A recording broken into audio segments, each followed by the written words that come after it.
¿Cómo están ustedes? Bienvenidos a otro capítulo más de Saberes Compartidos.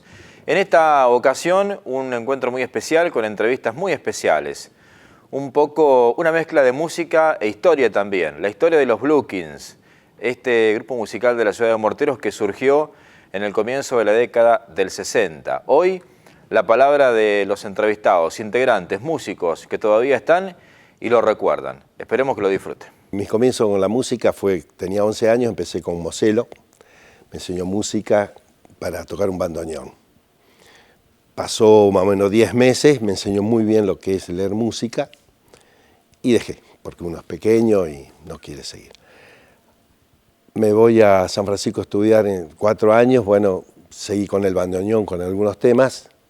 Vuelvo a Brinkmann en el año 63 y quería forjar mi futuro. Veo pasar un músico, le dije que tenía ganas de arrancar con la música, sabiendo algo de música. Y yo quería tocar el clarinete. Y él me dice, ¿para qué vas a tocar clarinete si ahora lo que se usa mucho es el saxo, tenemos jazz tropical, vas a tener trabajo? Y ahí empecé.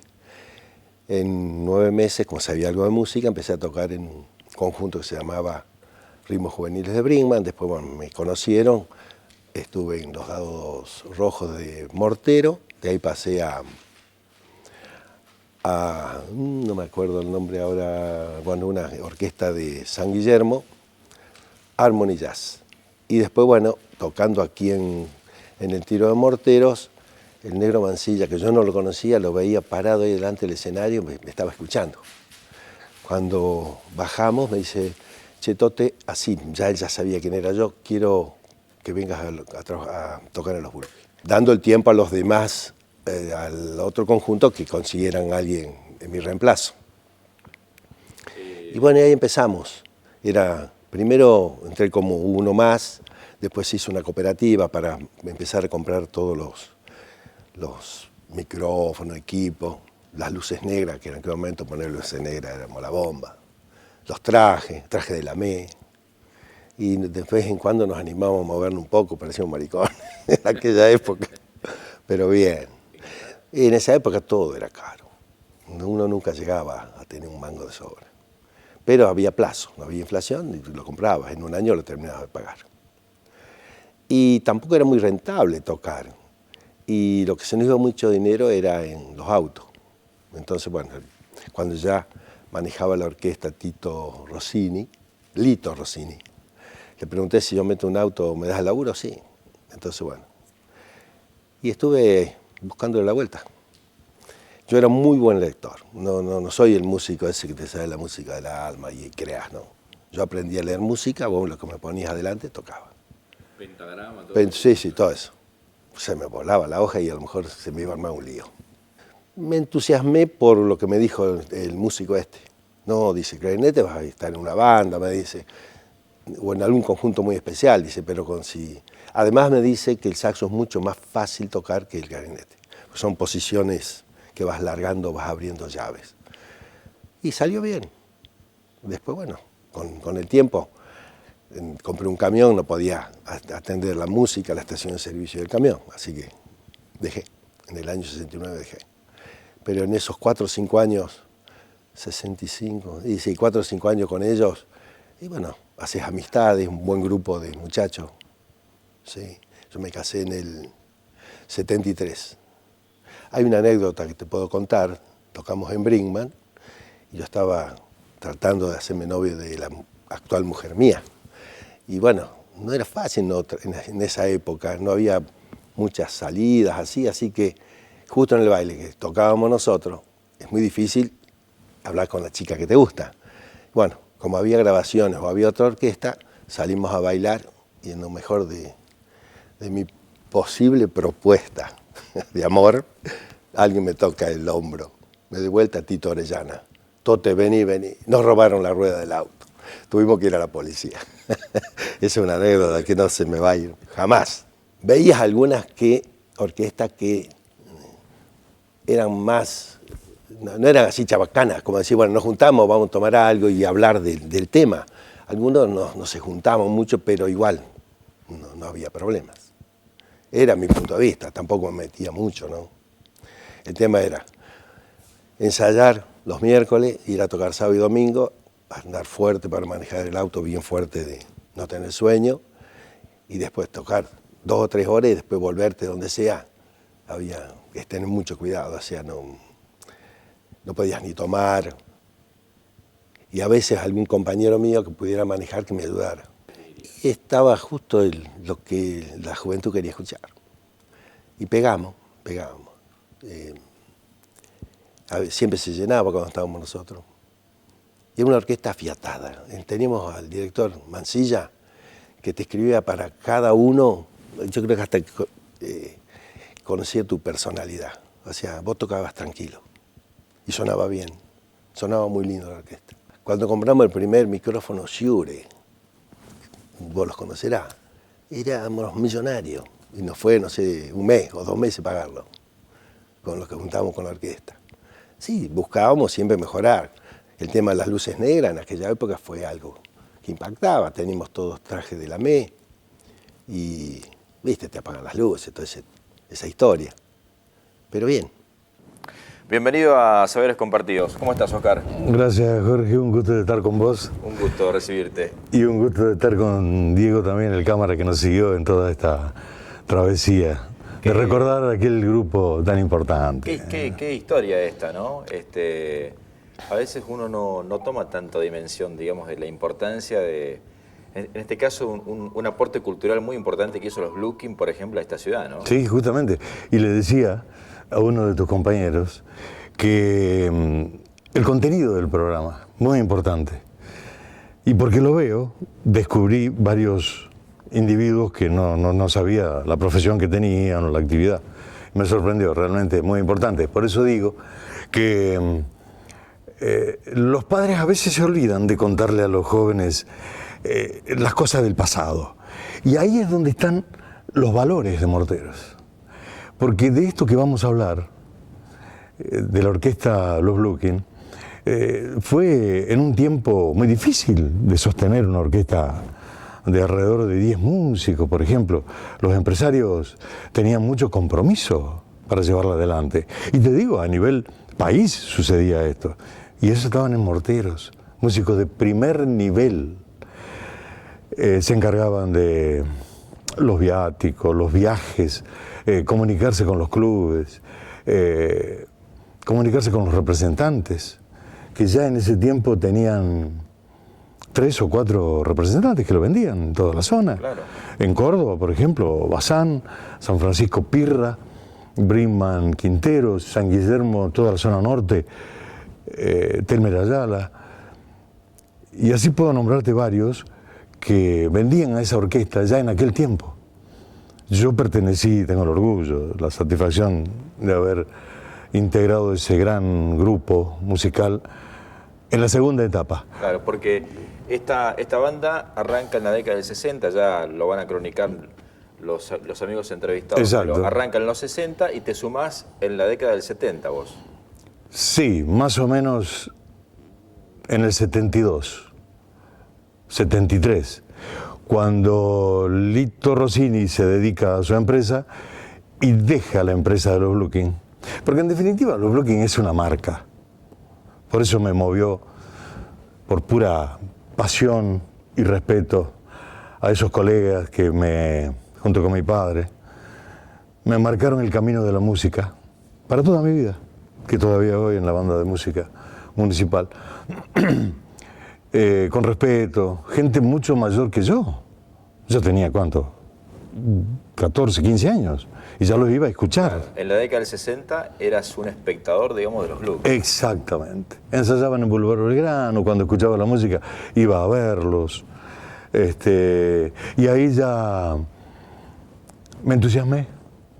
Y yo estaba en otros grupos musicales y después fui convocado ya en la segunda etapa. Pero siempre lo seguía los Blueskin. Cuando decirte que este bajo era el que usaba Titi Bonetto, cuando tocaba el bajo, porque después cambió de instrumento, pasó a la trompeta y lo reemplaza Juan Rubiolo. Y yo le compro el bajo a Titi Bonetto. Y me quedó ahí. Claro. ¿Este es el bajo? Este es el bajo restaurado. O sea que tiene 50 años. Sí, más o menos. Sí. Y por eso le puse Frati, que era la marca, In Memoriam. por el respeto que le tengo a aquellos músicos que son realmente de música. Porque nosotros pertenecemos a una generación de altos estudios musicales, ¿no? Donde había que hacer teoría, solfeo y método. Sí, bien tradicional y clásico. Y no te escapabas de ahí porque había que ir después a rendir al Teatro Riverín de Arte, en aquel tiempo, ahora el Teatro San Martín de Córdoba, con los músicos de la Sinfónica o la Filarmónica, depende quién te tocaba, a dar las lecciones frente a estos monstruos de la música, ¿no? Está dando vueltas también, hablamos de este bajo que tiene 50 años, está dando vueltas también un saxo, sí, que se conserva bastante bien de esa época, ¿no? Que es el que usó Toti Posetto, que también está en las entrevistas de todos los integrantes de los Blue King de aquella época. 50 años, el saxo barítono, ya un poco destruido, pero está. Hacíamos 300 kilómetros a la redonda. Nos vendían desde Río Cuarto hasta Charata, Chaco, Santa Fe capital y Córdoba capital. Y a veces nos tocaba estar 3, 4 días afuera. Sí. Faltando a nuestros trabajos particulares. Pero la música, los Blue King de esa época, fue por más. O sea, ya venían con éxito. Esa primera etapa de todos los entrevistados, que van a estar en el programa contando sus experiencias, pero Pepe Reina, con ese espíritu superador, empresario, bueno, multiplicó ese éxito.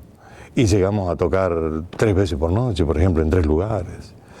Sí, fue... Tremendo trajín, ¿no? Sí. Llegábamos al lugar y no sabíamos dónde estábamos, porque íbamos durmiendo en la tráfico o en el colectivo. Y teníamos que bajarnos, empezábamos a las 4 de la mañana y llegábamos a las 6 de la mañana tocando. De día viajábamos y dormíamos, y de noche en el escenario. Con temperaturas altas, 0 grados, lo que sea. Los primeros Blue King hacían muchos temas de jazz, porque competían con Jazz Arias, Casablanca Jazz, Jazz Continental, que hacían un compendio de temas bastante completo, pero acentuaban el jazz, con muchos vientos. Te hablo de 5 vientos, por ejemplo, formando todo el acorde, ¿no? Completo, sí. Sí. Y la competencia era sana, por supuesto, pero grandes orquestas con muchos compromisos. Muy difícil de llevar adelante porque las comunicaciones no eran como ahora, con la tecnología. Y sin embargo hicieron una gran campaña. El repertorio nuestro, elegido por el gran Roberto Mancilla, tremendo músico, instrumentador.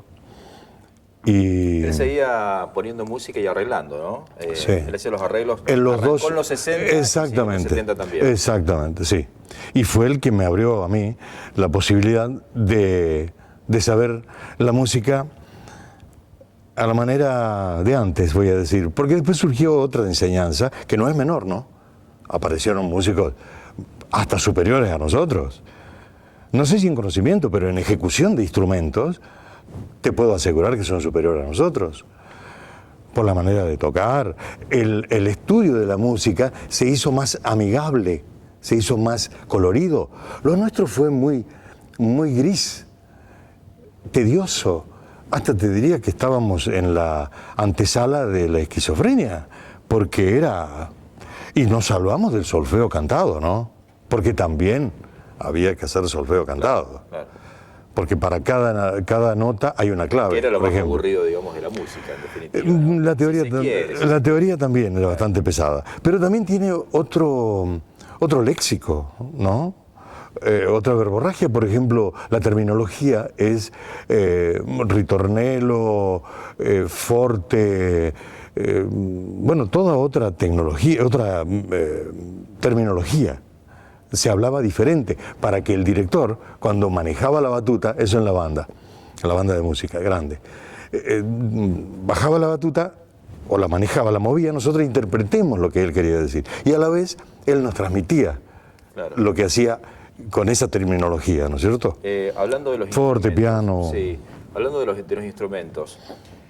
En los 70, por ejemplo, ¿Los tipos de instrumentos que utilizaban ustedes eran los mismos que en la década del 60? Quiero decir, ¿había también un bajo, una guitarra, Sí. una batería? ¿O anexaron algún otro instrumento que en los 60 no había, por ejemplo? No, estaban todos, pero ¿se usaban o no se usaban?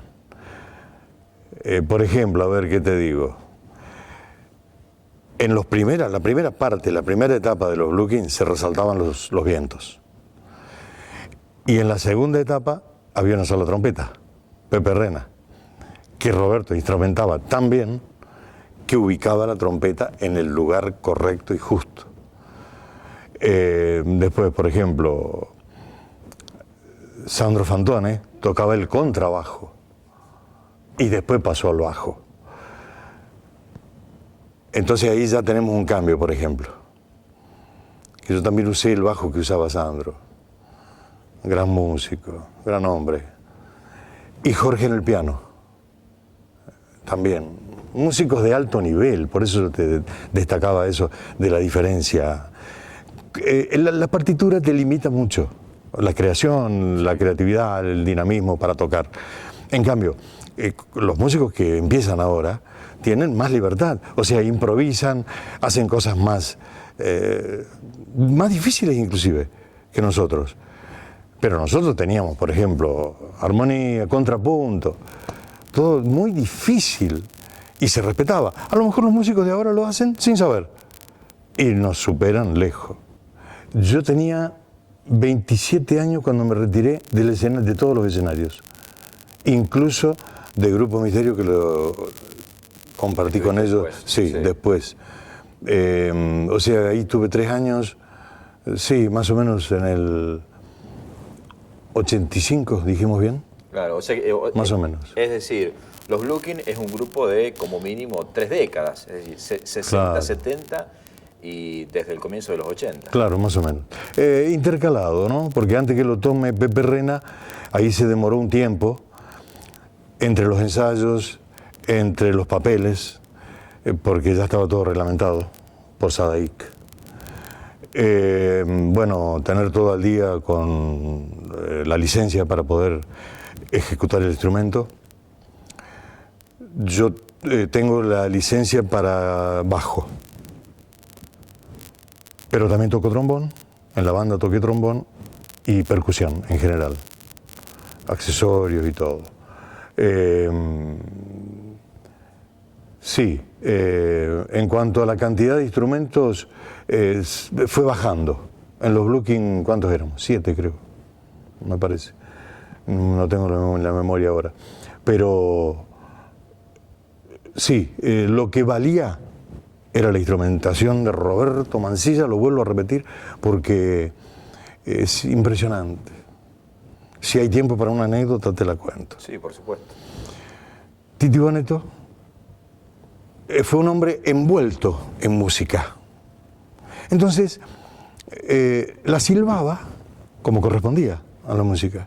Entonces, Titi Bonetto silbaba la música y Roberto Mancilla la escribía. Porque Titi Bonetto... Una locura. No, una locura, nunca visto. Yo pertenezco más 60, ¿no? 6'4", y sin embargo no hablé con ningún músico que me cuente o que pueda hacer eso. La silbaba en el tono, en el tiempo y la melodía que correspondía, y Roberto Mancilla la escribía en el pentagrama, porque siempre había una hoja en las actuaciones, en el auto, en el vehículo que viajábamos, lo que sea, o en el ensayo. Impresionante. Y le decía, por ejemplo, a ver, repetímela, que ¿cómo no me quedó? Se la hacía igual que la primera vez. Mirá vos. Sí, no, eso es algo realmente para destacar. ¿De qué otra cosa te acordás que te haya quedado muy grabado? Por ejemplo,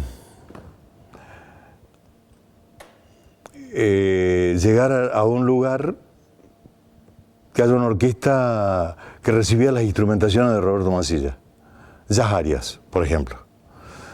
Entonces se acercaba Cookie, que era el director, y le decía: Roberto, ¿me trajiste la partitura? No, pero no pudo hacerlas, por su actividad o porque no había llegado, porque instrumentaba para varios grupos de la zona. Pero no te hagas problema. Y sobre el capot del vehículo instrumentaba el tema. tipo. Mirá vos. Le daba la base.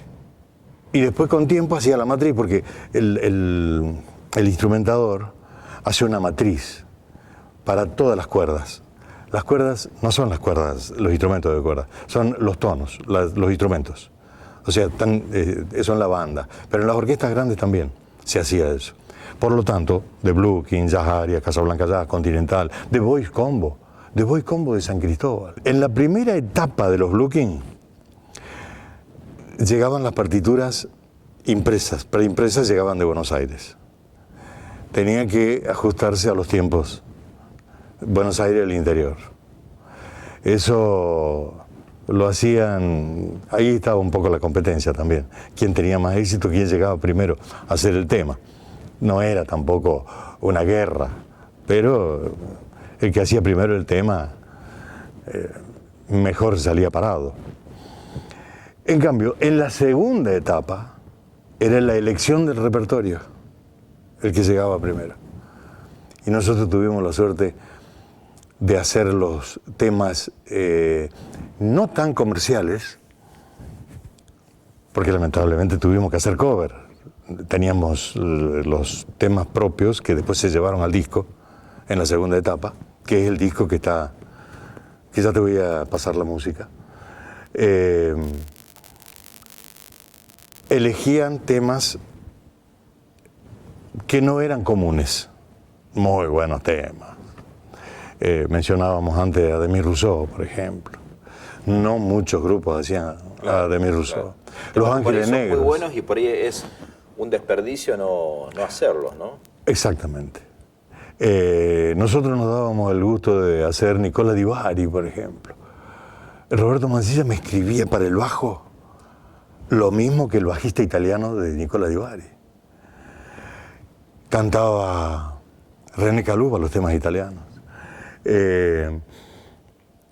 Los de Demis Rousseau, por ejemplo. Casi todos los españoles, Diango, hacíamos temas de Diango. No muchos grupos podían hacer temas de Diango. Pero como se había implementado el sistema de las voces en la segunda etapa, que fue una de las características de la segunda etapa, hacían 4 voces. Y las armonizaba Carlos Orellana, con gran talento también. Que en paz descanse, lo perdimos a Carlos. Cuando ningún grupo de la zona y de una gran parte del país no hacían voces. El tono, todas las voces que corresponden al tono. Y hacían un soporte que vos lo vas a escuchar en el disco, en los 2 temas propios, esos sí son 2 temas propios de 3 o 4 integrantes de los Blue King. De la segunda etapa me refiero, ¿no? Por eso hablo con profundidad, porque estuve yo. Claro. No componiendo, por supuesto, ejecutaba, y lo grabamos en el estudio Pira, que es de Pelusa Navarro, que no es Pelusa el cantante. Pelusa Navarro, que le instrumenta a Gloria Estefan, a Roberto Carlos, a todos los grandes del mundo, españoles. Y está siempre en Córdoba, viene muy seguido a Córdoba y tenía esa grabadora que también hizo la base con el teclado. Pelusa Navarro, tengo el orgullo de haberlo conocido y hablar con él. Sí, se quedó con nosotros a hacer la base en los 2 temas propios que hacemos en los Blue King. Oscar, para el cierre, una reflexión de los Blue King, me interesaría, conceptualmente, ¿cómo viste los Blue King? ¿Qué son los Blue Kings? Los Blue King, en primer lugar, es una marca. Como dije antes, era una empresa muy bien llevada por los 2 directores que tuvo, directores empresarios me refiero, ¿no? Porque el director musical siempre fue el mismo. Son los músicos que fueron, se les puede llamar mis maestros, que junto a mi padre me abrieron el camino,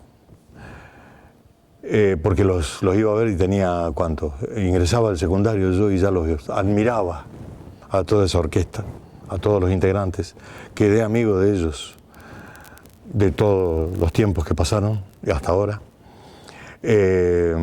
Seguí ese camino y un día me sorprende Pepe Rena integrándome al grupo. Jorge fue para mí y me cambió la vida. Yo diría que The Blue Kings a mí me cambió la vida en cuanto a el conocimiento de lo que es una orquesta grande, pues yo venía de otros grupos, Y el hecho de siendo cumplir menor. un sueño también, ¿no? Un sueño, vos lo dijiste. Conocer lo que es el gran público pegado al escenario, descubrir cosas como una pantalla gigante atrás. ¿Quién tenía pantalla gigante? Nadie. Haciendo los juegos, digamos, del escenario que se utilizaban únicamente en Buenos Aires. Lo lograba The Blue Kings de la segunda etapa, que ya venían muy bien de la primera. No lo repito siempre porque son grandes músicos, los de la primera etapa. Me voy a referir entonces, para concluir, al programa. Saberes compartidos lo tendría que ver toda la gente. Y aquellos padres que se olvidan de contarle alguna cosa a los hijos, o porque no la quieren recordar o porque no lo saben, pero conocen los valores que tiene Morteros. Me gustaría eso, porque elegiste el contenido que corresponde a tantas décadas de aquellas cosas que pasaron. Y las que siguen pasando, porque tenemos muchos valores para rescatar en Morteros. Un placer de haber compartido con vos este programa. Muchas gracias. A vos, Jorge, Nos vemos en el por haberme acompañado en toda esta iniciativa.